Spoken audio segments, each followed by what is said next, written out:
Muy bien, amigos, vamos a continuar con el programa. Tenemos un enlace telefónico con José Azalde, doctor en Ciencias Jurídicas y analista de política internacional. ¿Qué tal, doctor Azalde? ¿Cómo está usted? Muy buenas noches. ¿Qué tal? Buenas noches, Ricardo. Buenas noches, Carmen. Un placer. Un gusto poder estar con ustedes. Un placer el gusto tenerlo. es nuestro. Doctor, dice Edmundo González Urrutia, el presidente electo de Ecuador, según, por ejemplo, por ponerle un caso, la Cancillería peruana, dice que sigue trabajando las condiciones para su ingreso a Venezuela y asumir la presidencia. Eso no suena como a las calendas griegas, es decir, aquellas que nunca llegarán, porque de alguna manera todos esperaban hoy día algún tipo de gesto heroico, ¿no? De tratar de abordar un avión por lo menos, de llegar a alguna frontera que esté colindante con Venezuela. Y bueno, si no lo dejaban entrar de alguna manera, pues por lo menos hizo el intento, pero es como que simplemente nunca se ve, nunca se percibe que ha hecho el intento de entrar a Venezuela, ¿no? Entonces, por eso digo, cuando dice que en el momento oportuno va a entrar, ¿estamos hablando de las calendas griegas? Sí, es otra época, ¿no? La gente, el político, que no se da cuenta de la responsabilidad que tiene frente a la historia, tiene miedo a la muerte violenta, tiene miedo a que le ocurra algo, ¿no? Si el señor Edmundo González entra a Venezuela y muere, cosa que no le deseamos evidentemente, se está generando un mito, pero ellos no lo ven así. Creo que es otra época, Ricardo, creo que eso corresponde a una época en la que se tomaba en serio la actividad política y se pensaba en la historia. Ahora, esto no quiere decir que estemos en un escenario que ha sido, creo yo, mejor trabajado en la época de las elecciones. Creo que la oposición en este momento venezolana, creo yo que se ha organizado mejor. El señor González ha hecho un trabajo en el frente externo a nivel internacional, ha visitado varios países, ha logrado reunirse con presidentes, gobernantes democráticos, ha estado con el señor Milei, ha estado con varios líderes a nivel internacional, ha recibido respaldo de expresidentes, y la señora Machado con el frente interno, ¿no?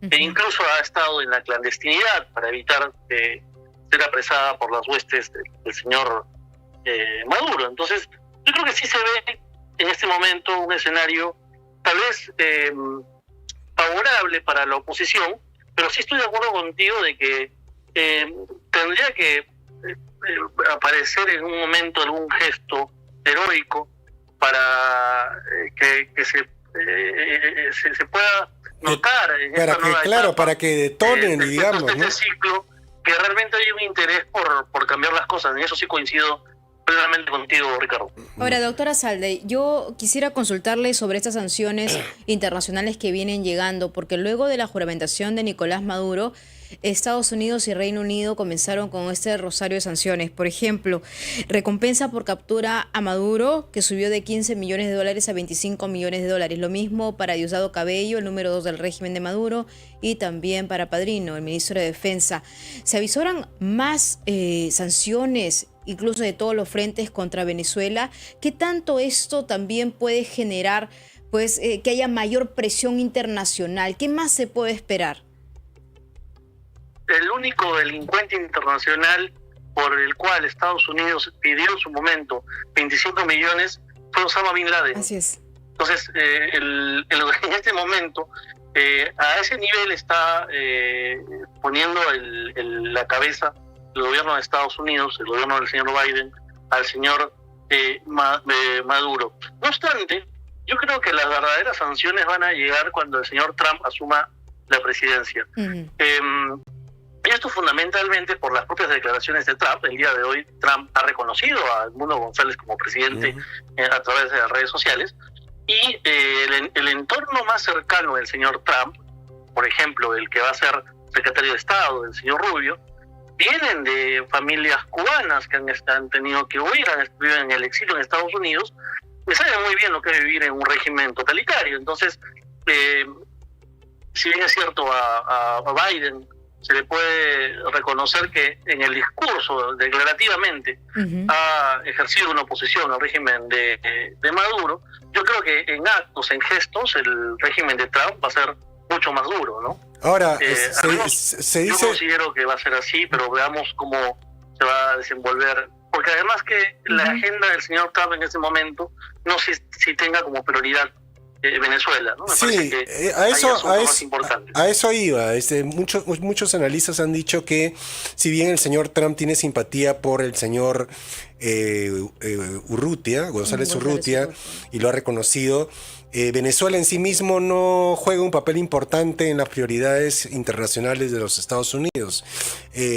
Juega más Ucrania con Rusia o Medio Oriente, o Medio Oriente en Siria, que donde acaba de producirse el colapso del tirano Bashar al-Assad, que no se sabe qué es lo que va a pasar con Siria, si se va a desmembrar, si va a haber anarquía, caos o lo que sea.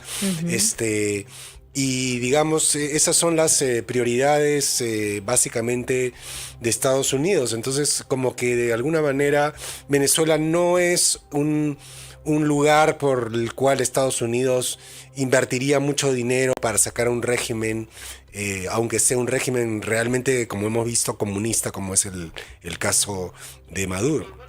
Caso del señor Trump, que tiene una visión más bien aislacionista, ¿no? Distinta a la visión de los demócratas en política internacional. Yo creo que hay un error, por ejemplo, a nivel de la oposición venezolana, con respecto a considerar que lo que ha hecho hoy día Maduro es un golpe de Estado.